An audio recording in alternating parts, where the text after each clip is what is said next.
안녕하십니까, 이진건TV입니다. 논평 시작하겠습니다. 미래통합당하고요, 또 미래한국당, 뭐 이름은 다르고 조직도 다르지만은 사실은 같은 정당이죠.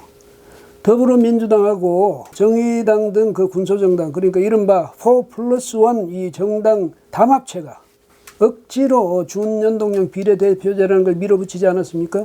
그러니까 당시의 자유한국당, 지금의 미래통합당으로서는 살아남아야 되니까, 그래서 그 자구책으로 만든 게 미래한국당이었습니다. 위성정당이죠. 비례대표만을 위한. 그런데 이제 민주당이 얼마나 공격하고 비난하고 모욕을 안겼습니까? 근데 결국 자기들도 지금 사실상의 비례민주당인 비례연합정당이라는 걸 만들고 있습니다. 뭐 정의당, 뭐 민생당 보고 들어오라고 하는데 안 가겠다 하니까 좀 멋쩍어지긴 했죠. 그렇지만 이 사람들이 뭐 그런데 구애받을 사람입니까? 이 정당으로서의 민주당, 그 DNA가 도대체 어떤 건지 이게 궁금할 정도입니다. 예. 뭐 어쨌든 미래통합당 그렇게라도 하지 않았으면요, 오는 총선에서 100석 얻기 어렵습니다. 그나마 이제 미래한국당이를 만들었고, 또 그 덕분에 야, 이번에는 이 보수정당, 자유우파 정당이 다시 이길 수 있겠구나 하는 이 분위기가 조성된 것도 사실이죠. 그런데 호사다마라고 그럽니까? 분위기가 좀 괜찮아지니까 또 안 좋은 악재가 또 드러나기 시작했습니다. 우선 공천 과정인데요. 공천 과정이 매끄럽지 못했죠. 과감하게 현역 의원들을 물갈이 하는 데는 성공했습니다.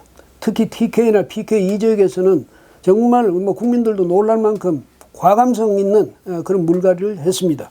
1단계는 성공적이었죠. 그런데 그 다음에 중요한 과제가 뭐냐? 새로운 사람을 이제 거기다가 채워 넣는 것 아닙니까?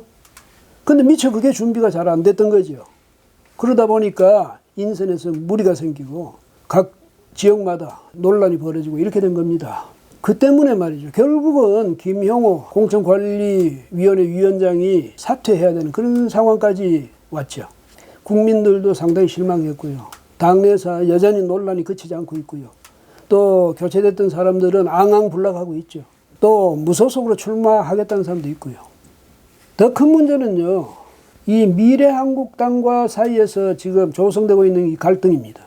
한성교 사선 의원이죠. 이제 이분을 미래한국당 대표로 보냈죠.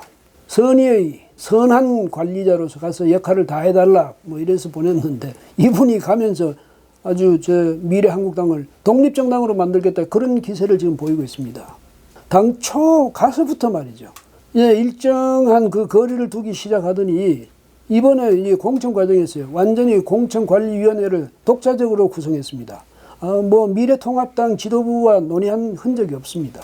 그 다음에 이 공관위가 또 독자적으로 공천 작업을 벌여가지고 45명인가요?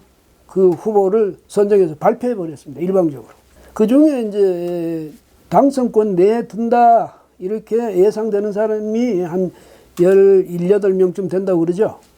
그런데 그 당선권 안에 자유한국당 시절의 그 영입인사들, 또 미래통합당의 영입인사들, 이 사람들은 완전히 배제해버렸다는 겁니다.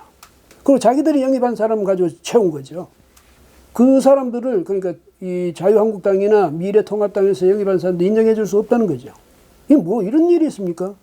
같은 정당에서 시기적으로 앞에 영입된 사람들은 전부 무시해버리고 뒤에서 자기들끼리 영입한 사람만 채운다?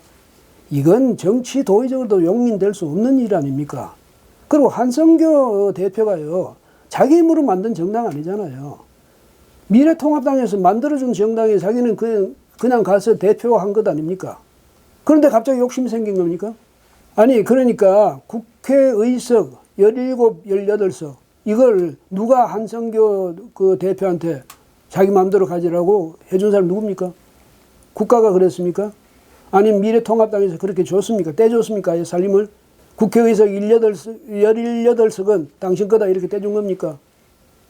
근데 가서 자기 몫으로 지금 해버린 겁니다. 물론 자기는 아니라고 그러겠죠. 공관위가 이렇게 공정하게 결정했다 그렇게 말할 겁니다. 근데 이게 뭡니까 지금? 적전에서 분열도 유분수지. 그래서 지금 미래통합당 지도부에서 이거는 아니다. 뭐 또 일각에서는 이건 무슨 쿠데타 아니냐 이런 이야기도 나오고 하니까 거기서 이제 문제 제기를 했죠. 그런데 현재로서는요, 미래한국당이 미래통합당 측의 요구를 뭐 수용할 것 같지가 않습니다. 우리는 우리야 이렇게 지금 그런 태도를 보이고 있거든요. 이렇게 되니까 민주당이나 정의당, 뭐 민생당 이런 데서는 어떻게 생각하겠습니까? 쾌재를 부르겠죠. 당신들 해봐야 뻔하지. 그게 당신들이 본 모습이야. 이렇게 조롱할 것 아닙니까? 그런 조롱 받고 싶습니까? 국민들은 또 뭐라고 하겠습니까? 아, 저게 결국은 보수 정당, 자유우파 정당의 한계가 저건가? 이렇게 실망하기 시작할 것 아니겠습니까?